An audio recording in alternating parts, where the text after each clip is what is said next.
Did AEW fans push Cody Rhodes out of AEW? Is that really what happened? We're going to talk about it today on Wrestle Juice. Hey, friendo, Steve here. You know my favorite thing in the world is the Burger King Long Boy Chicken Sandwich. Okay, you know what one of my other favorite things in the world is when somebody in the wrestling world says something that is so inflammatory that it drives all sorts of debate and engagement all over social media, and it gets people talking about this particular topic. Why do I love that? Because I get to come on here and Wrestle Juice and just rant to the camera, and I don't really have to put anything together. I can just ask this question, and then people will tune in and they'll see what Steve thinks, and then you guys get to debate this topic in the comments below. It's like my favorite thing in the world. We get it all the time with CM Punk. Now we're going to get it with Cody Rhodes because he's a hot topic of conversation. He kind of always is a hot topic of conversation. I fully expect that to kick back into full gear. Not the AEW pay-per-view. I expect that to kick into full gear coming into the WrestleMania season as well, depending on who his opponent's going to be at WrestleMania. Is it going to be Roman Reigns or not? Anyways, we're not here to talk about Cody Rhodes at WrestleMania. We're here to talk about Cody Rhodes in AEW because Bully Ray on the Busted Open podcast, radio show, whatever it is. I think it's on the satellite radio. So it's a satellite radio show. They turn into a podcast. I don't know. He said this when talking about Cody Rhodes. AEW fans have nobody to blame but themselves for the Cody situation. Pause. The Cody situation being him not being in AEW anymore. He continues, it's as if AEW fans welcomed Cody with open arms and then pushed him away. Those fans pushed that man out of that company, not saying it's the number one reason why Cody left, but those fans started booing that guy out of the building. The guy was the savior. Then all of a sudden he was public enemy number one. His co-host Dave LaGreca says, well, fans wanted him to be a heel, and then Bully Ray, in typical Bully Ray fashion, just sort of does his mock fans voice. Oh, they want him to be a heel. He actually did that. I watched the clip because I'm trying to be halfway professional here.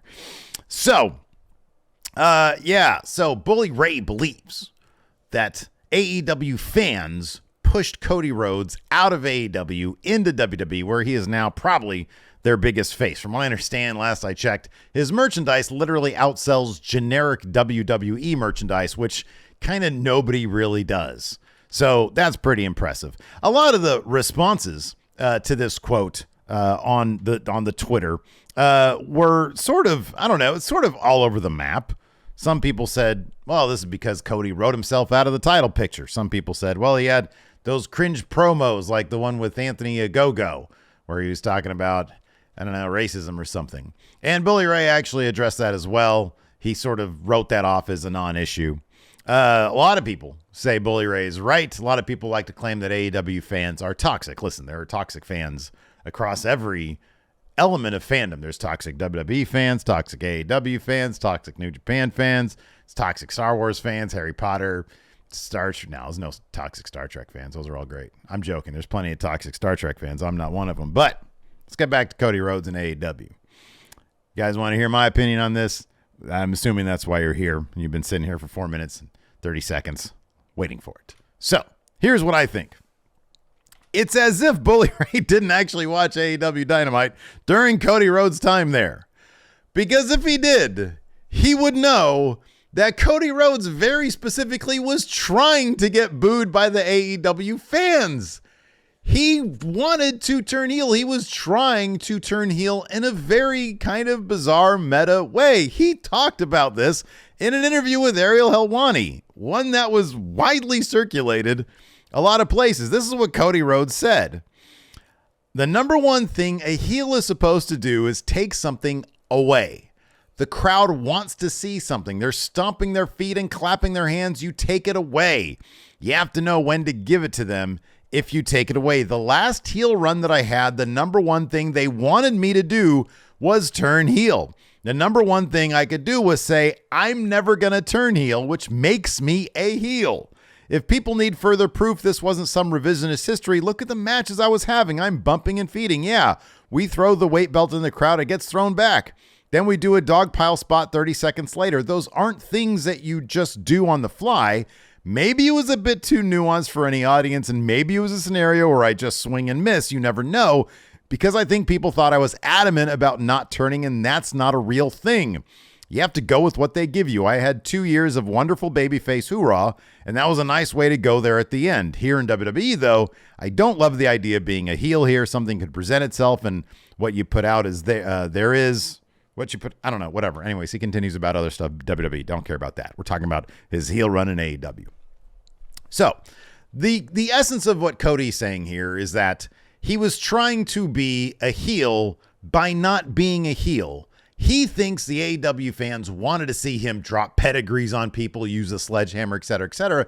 That would get them excited. I will say this about AEW fans, especially towards the beginning. They were a different kind of fans. There were people who were turned off by WWE's, by Vince McMahon's booking, which at that time had become very stale. The tropes had become just so overdone.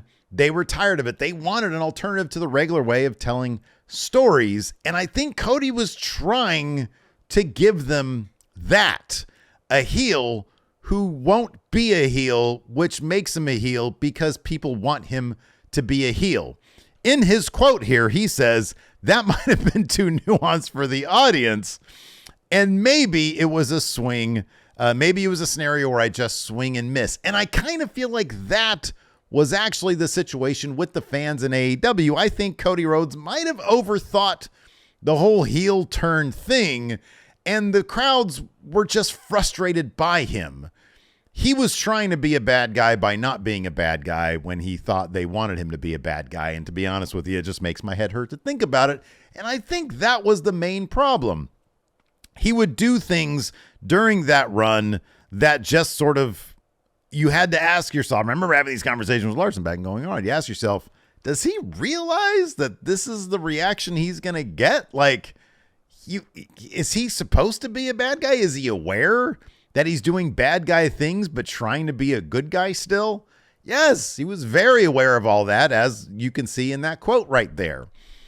Cody manufactured a relationship with the AEW fans that was meant to boo him. And I don't think that it quite worked the way he wanted it to work, simply because the idea of messing with those creative tropes that have been tried and true for decades. A heel does bad guy things. Messing with those tropes probably needs a lot more experimentation and a lot more time to breathe. And I don't know if you're the centerpiece of a company, which he was, I don't know if that's the route you take. But I also understand that he understood that AEW fans are a different breed. They are people who understand that, hey, we like to cheer for the good guys, and we like to cheer for the bad guys, and we like to boo sometimes the good guys. The AEW fans, especially back then, they were very much like the Raw After Mania fans, but every single week, right? What did they used to say in the Raw After Mania? Oh, these people are going to boo what they typically should cheer, and they are going to cheer what they typically should boo. And I mean, that's sort of like the smart, whatever AEW fan was back then. At least that's my personal opinion. So Cody Rhodes was trying to get booed, and he did get booed, and then he left the company. Cody has also said, he's been very clear, that there was some sort of personal issue backstage in AEW that led to his departure from the company. I always personally felt, my personal opinion, I'm very open about this, my personal opinion is that personal issue might have had something to do with when Cody was brought in, when Cody started AEW with the Elite and Tony Khan. He was the guy that Tony Khan would rely on to book the weekly wrestling stories. How do you pace out weekly wrestling stories? And Cody, having experience and growing up in that environment, understood how to do that. And as we saw, he was the one next to Tony Khan backstage in the go position, gorilla position, whatever they call it now. He was the one there, probably being the heaviest hand when it came to booking that week-to-week television, and also probably butting heads creatively, which he has even said was the case with the rest of the Elite, who A, had never been booking week-to-week television, and B, wanted to do things a certain way that they understood what their vision was for AEW. And it does kind of seem like along the way, and we used to reference this as Cody Island, he used to just be feuding with people within his own faction. And then when somebody new would come in, he would feud with them, like Andrade or Malachi Black. At the time, it did seem like Cody might have been pushed out of that situation, at which point he might be thinking to himself, well, I'm supposed to be management, but I don't have a lot to manage beyond myself. So I think I can probably find a better situation somewhere else because I'm just not happy. That's my personal speculation. I'm sure there's probably a lot more to it. There's probably a lot more pieces to it, but it did seem logical to think that Cody Rhodes was helping Tony Khan book week to week. And then Tony Khan sort of was like, I'm going to take it from here, because now we do know that Tony Khan is the guy who is maybe taking suggestions from people, but also deciding what happens week to week. And if you see what the Elite's doing right now in AEW, it's very similar to what Cody was doing towards the end of his run in AEW. They are on Elite Island. They're not really involved in the MJF story. They're not really involved even at this point in the tag title storyline, even though they've got the tag title shot. They're putting that on the line against Kenny and Jericho because I think all those dudes are obviously buddies. They all want to work with each other. But I don't think that was the plan like a month ago. It just seems like the Elite now are on their own little island, although Hangman's out there doing the swerve stuff, which is really good.